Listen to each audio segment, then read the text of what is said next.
You may recall that in John's gospel account, he makes 7 emphatic statements about himself. These are probably better known as the I ams of John's gospel.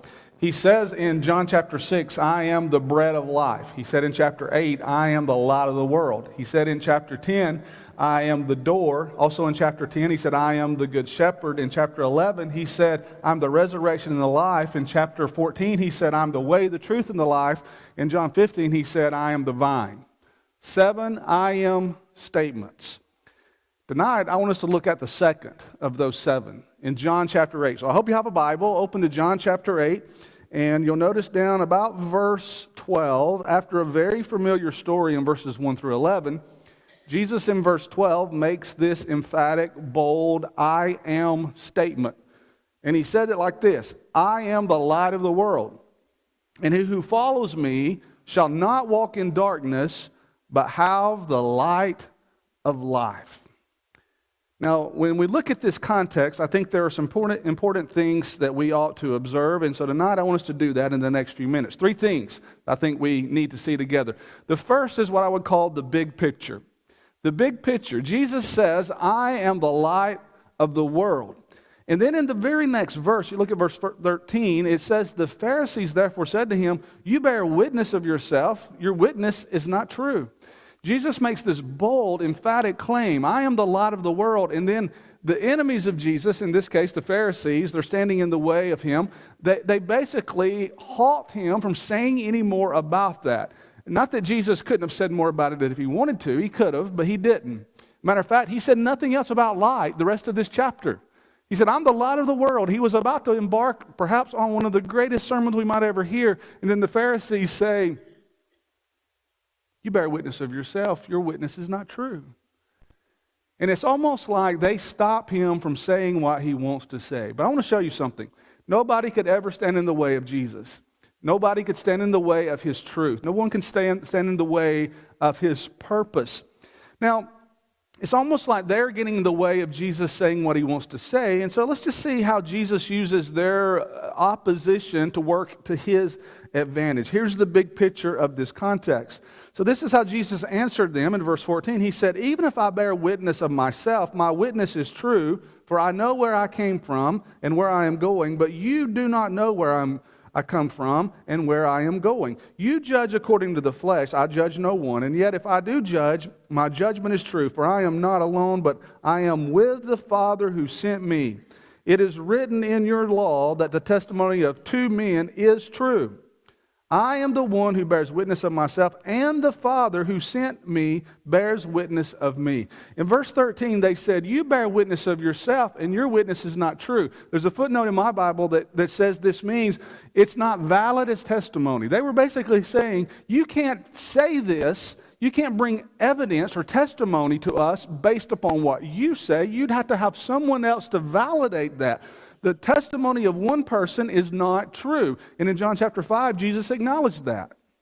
But here in John chapter 8, he says, even though I bear witness of myself, it is true. And here's why. Because when I talk, I don't talk for me, I talk for God. I talk for my Father. And one of the running themes in the gospel account of John is Jesus saying, if you've seen me, you've seen the Father. Jesus wants them to know that whatever he says, whatever he does, whatever purpose he has, God is with him. And so basically he says, my witness is not my own witness, it's the witness of God. It's the witness of my Father.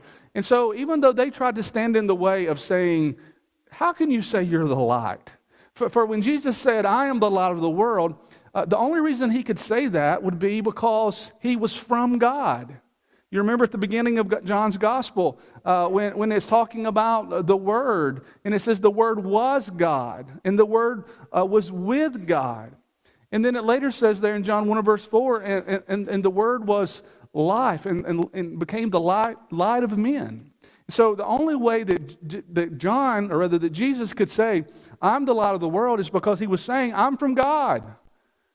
And when they tried to stand in his way, he said, I'll show you, even your law in Deuteronomy chapter 17 and verse 6, your law in Deuteronomy chapter 19 and verse 16, it says the It takes two witnesses to validate something. And so you say my witness isn't true, I'll show you my witness is true. Because I can't say I'm the light of the world unless I'm from God. I am from God. I am with God. He is with me. I am God. That's the big picture when Jesus says, I am the light of the world. Even though the people tried to, if you will, cover up the light on this occasion, Jesus said, you can't stop that. So there's the big picture to see here, the context, but there's also the big meaning of what does it mean when Jesus says, I am the light of the world? Well, I think it means at least three things. Number one, it means that there is no other light than Jesus. He says, I'm the light. I'm the light of the world. There's no other light but Jesus. In other words, it's Jesus or it's darkness. And the good thing is, he says you can choose. It's me or it's the darkness. There is no other alternative. Those 7 emphatic I am statements that Jesus makes, they all are basically saying it's me or else. You choose me or you don't get these things. It's me or you don't have the bread of life. It's me or you don't have the light of the world. It's me or you don't have the door. It's me or you don't have the good shepherd. It's me or you don't have the resurrection and the life. It's me or you don't have the way, the truth, and the life. It's me or you don't have the vine. It's me or nothing else. That's what it means for Jesus to be the light of the world. It means that there's no other light but Jesus. It means that everybody needs him, number 2. Everyone needs Jesus. It says in verse 4 of John chapter 1, as I mentioned a moment ago, in him was life, and the light was the light of men. People need Jesus. Everyone needs him. If they don't have Jesus, then they are in the dark. They don't have the path to walk, and they don't have the light to see. Everyone needs Jesus. Remember the purpose of this book? The purpose of this book, we've mentioned a couple of times already from John. The purpose of this book, the reason these things were written, according to John 20, 30, and 31, many other things were written, happened, which are not written in this book, but these are written that you might believe and that you might have life in Jesus. That's why this book was written. And so, everyone needs Jesus. The only way to have real life is to have Jesus. And also what it means, number 3, is it means that light will overcome the darkness. Here Jesus says, he who follows me will not walk in darkness, but will have the light of life. Now, for the time being, as this world continues to exist as we know it, there's going to be light with darkness. There are those who follow Jesus and they are following the light. And then there are those who choose not to follow Jesus and they're in the darkness. And so the light and the darkness will coexist in a sense, like the wheat and the tares are going to coexist. But then there comes the judgment. And at the judgment, those who don't follow the light will be cast into outer darkness, is what Matthew says in Matthew 25 and verse 30. And this will be into the everlasting fire, prepared for the devil and his angels, Matthew 25 and verse 41. That's what it means then. When Jesus says, I am the light of the world, it means that there's no other light but Jesus. It means everyone needs Jesus. It means that the light will eventually overcome the darkness. And so we've seen the big picture, we've seen the big meaning, but now the third thing is there's a big decision. There's a big decision that everyone needs to make. When Jesus said, I am the light of the world, it means that there's a decision to make. There's a big little thing here that often gets overlooked. Because if you look closely at what Jesus said here in verse 12, he said, I am the light of the world. He who follows me will not walk in darkness, but will have life. Now, remember why John wrote this book? He wrote this book so that we might believe, and in believing in Jesus, we might have life. And so the reason this book is written is so that we can believe in Jesus, but Jesus wants us to make sure we understand, if you believe that I am He, if you believe that I am the light of the world, you also are following me. I am the light of the world. He who follows me will not walk in darkness. Belief in Jesus and following Jesus always go hand in hand. They must coexist in order for one to go to the light, to believe in Jesus and to follow him. I think when you think about this light, the light of Jesus, it does two things. When you really stand in the light of Jesus, if you're willing to bring yourself close to the light of Jesus, it will do two things. Number one, it will expose your darkness. And that's a scary thing. It's a scary thing for each and every one of us. To come into the light of Jesus and recognize that his light exposes my darkness. His light makes my sin so painfully obvious.